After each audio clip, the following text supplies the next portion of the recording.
The Islamic Foundation presents Lessons from the Lives of the Sahaba, Part 2, Abu Bakr as-Siddiq. Assalamu alaikum wa rahmatullah, dear IFS family. This is your brother Jamal. We will continue with the lives of Sahaba today with Abu Bakr radiallahu anhu. أعوذ بالله من الشيطان الرجيم بسم الله الرحمن الرحيم الحمد لله والصلاة والسلام على رسول الله وعلى آله وأصحابه ومن تبعهم بإحسان إلى يوم الدين أما بعد بسم الله الرحمن الرحيم اللهم صل على محمد وعلى آل محمد كما صليت على إبراهيم وعلى آل إبراهيم إنك حميد مجيد اللهم بارك على محمد وعلى آل محمد كما باركت على إبراهيم وعلى آل إبراهيم إنك حميد مجيد رب اشرح لي صدري ويسر لي أمري واحلل عقدة من لساني يفقهوا قولي. So when we discuss about the lives of the Sahaba that we mentioned previously, there were 10 that were given glad tidings of Jannah by the Prophet ﷺ. One day the Prophet ﷺ came out of his house and he addressed the Sahaba radiallahu anh, and he mentioned the names of 10 particular companions who are guaranteed Jannah, that they have Bashara or glad tidings of Jannah. And he mentioned the first name Abu Bakr radiallahu anh. And so today we want to focus on the life of Abu Bakr, kind of lessons that we can gain from his life, not the biography because that would take much longer. But in essence, we want to learn lessons that we can take. Why, for what reasons was he given a glad tiding of Jannah, and on top of that being the first on the list. We all know that Abu Bakr radiallahu anh is a great companion of the Prophet sallallahu alaihi wasallam. His daughter married the Prophet sallallahu alaihi wasallam. He was the first Khalifa of Islam after the passing of the Prophet sallallahu alaihi wasallam, and he was given many titles by the Prophet sallallahu alaihi wasallam, as for example, Sahib fil Ghar, that he was a companion in the cave when Prophet sallallahu alaihi wasallam was doing the migration, and we will discuss that further, inshallah. But I want to address the first discussion about Abu Bakr radiallahu anhu's personality. Number one is Abu Bakr radiallahu anh, before he even became Muslim, before the Islam began and Prophet ﷺ was given the revelation, he was very strong and firm in his faith, or in his good mannerisms and good qualities. And so before Islam, he didn't engage in drinking alcohol, in wine, in idolatry, and he was very firm in rebuking those things and pushing those things away. And so Abu Bakr radiallahu anh, when he came into Islam, it was very easy for him to accept it because it was calling to such good naturedness and moralities and ethics. And so Abu Bakr radiallahu anh, we know that when he was in pre-Islam, he was very wealthy, very rich. He was a merchant. And then when he came into Islam and he accepted Islam, he gave all of that wealth for the sake of Allah subhanahu wa ta'ala. And that's why when we find certain hadiths of the Prophet ﷺ mentioning about the quality of Abu Bakr radiallahu anh, we find that one day Prophet ﷺ, he came out of his home and he addressed the Sahaba radiallahu anhum, and he asked them a certain questions. Who is fasting today? Who visited the grave to take a burial to the grave? Who visited the sick? Who gave charity? And all of those incidents, we see that the forerunner, the one who was in the front, was Abu Bakr radiallahu anh. He was always raising his hand and he was saying that I did that, Prophet sallallahu alaihi wasallam. So what do we notice right off the bat is we notice that Abu Bakr radiallahu anh was very quick to doing good deeds. He was the first to want more in his account and be ahead of everyone else. And so when Prophet ﷺ received the revelation, Prophet ﷺ went to Abu Bakr radiallahu anh and he told him about the revelation. And Abu Bakr radiallahu anh, he was in that majlis, in that sitting and gathering, and he accepted Islam at the hands of Prophet ﷺ. So he was at this moment in time very eager to bring in Islam into his life, but also to bring inside the rest of the community. So he was very good in desiring khair for others. This is the first quality that we want to look at in the life of Abu Bakr radiallahu anh. And so what do we see? That he calls his very close friends and relatives and family to Islam, and we find that all of his children accept Islam, and as well as his close friends who become very great companions of the Prophet ﷺ, some that are even mentioned in this hadith of the 10 companions that are guaranteed Jannah, such as Uthman radiallahu an, Talha ibn Zubair ibn al-Awwam radiallahu an, etc. And so the first thing we notice is that Abu Bakr radiallahu anh was very positive in giving the da'wah and giving the message of Islam to others, and not showing any negativity, not pushing people away as may happen sometimes by our actions. Rather, that if you look at one hadith of Prophet ﷺ, he says, "Man dalla ala khairin falahu mithlu ajru fa'ilihi," that whoever guides an individual towards a good action, you also get the reward of that good action. So if you look at somebody who had the mentality of an investor of acquiring as much as wealth possible, and we're talking here about the wealth of the hereafter, it comes to our mind Abu Bakr radiallahu anh, that how many uh, great Sahabi that he called to Islam, that they must have done such great deeds, as we know that what separates these particular 10 companions from other companions that were in the presence of Prophet, that they were ahead and they were doing extra good deeds. And so now, being the first individual on this list and then calling others towards doing the good deeds, and calling them towards Islam, you are getting all of their good deeds into your account. Subhanallah. And this is Abu Bakr radiallahu anhu's trademark, that how how was he when it came to the time of the hijrah, the migration, as we mentioned earlier, that Allah subhanahu wa ta'ala mentioned in Surah Tawbah, إِلَّا تَنْصُرُوهُ فَقَدْ نَصَرَهُ اللَّهُ إِذْ أَخْرَجَهُ الَّذِينَ كَفَرُوا ثَانِيَ اثْنَيْنِ إِذْ هُمَا فِي الْغَارِ إِذْ يَقُولُ لِصَاحِبِهِ لَا تَحْزَنْ إِنَّ اللَّهَ مَعَنَا.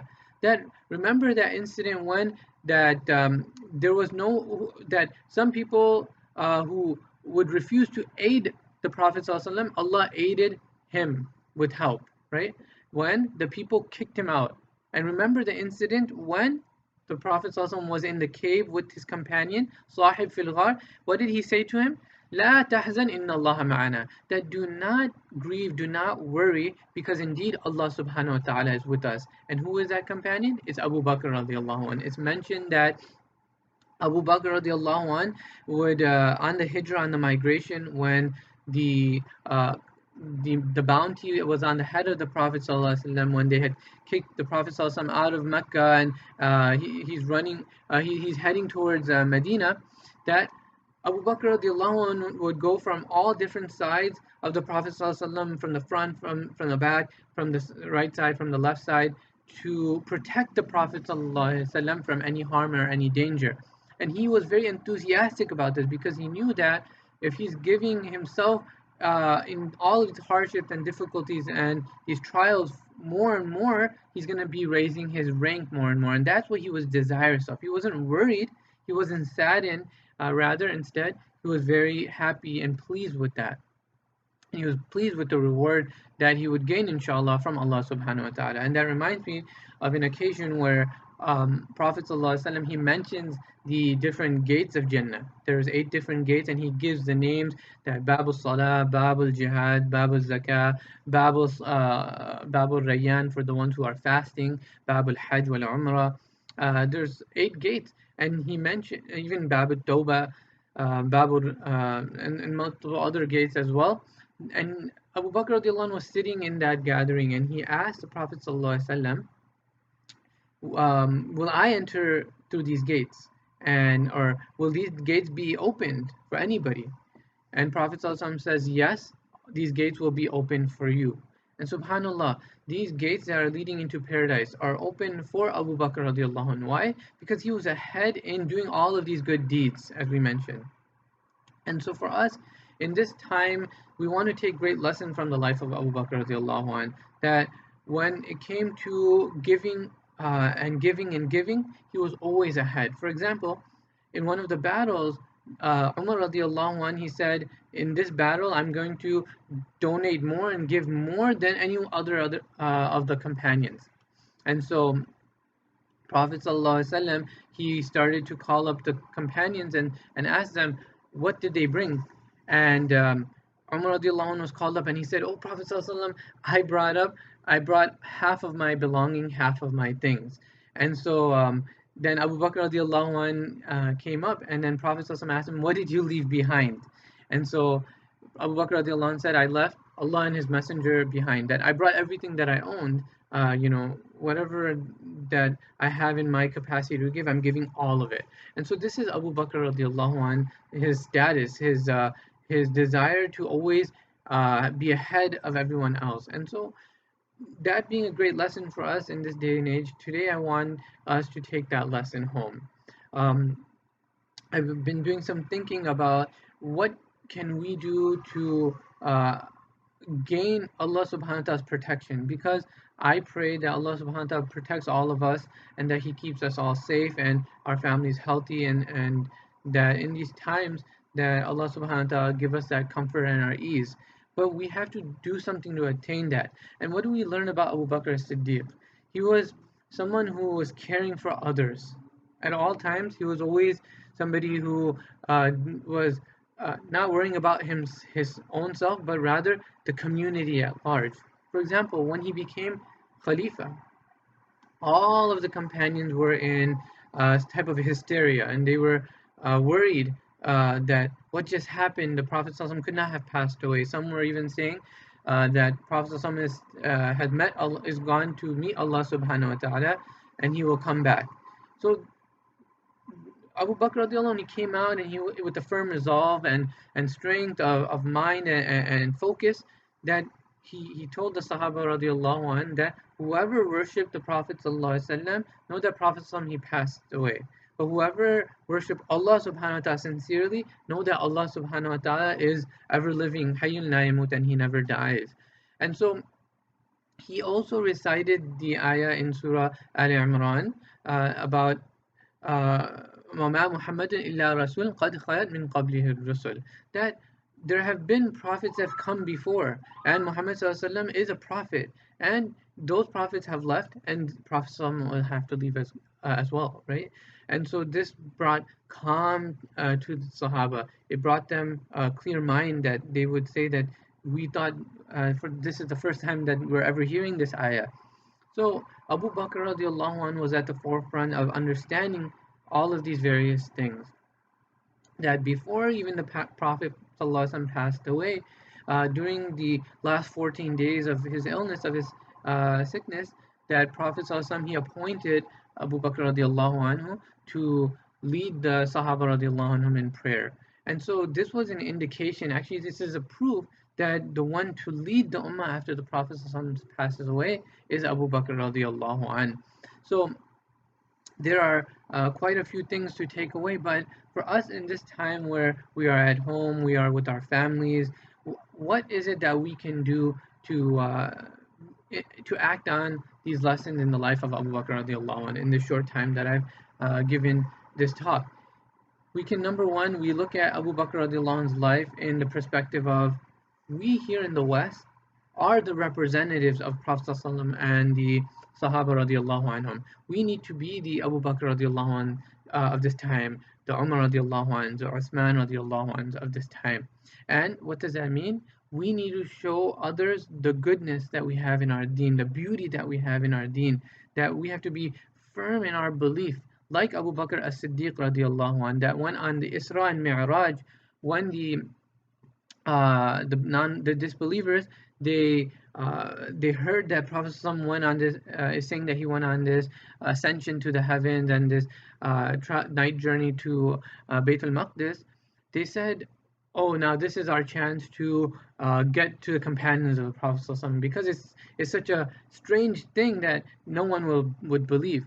But then the disbelievers went to Abu Bakr radiallahu anh, and they told him that this is what your Prophet is saying. And then immediately Abu Bakr radiallahu anh says, is this what Muhammad is really saying? And they affirmed that this is what he sings.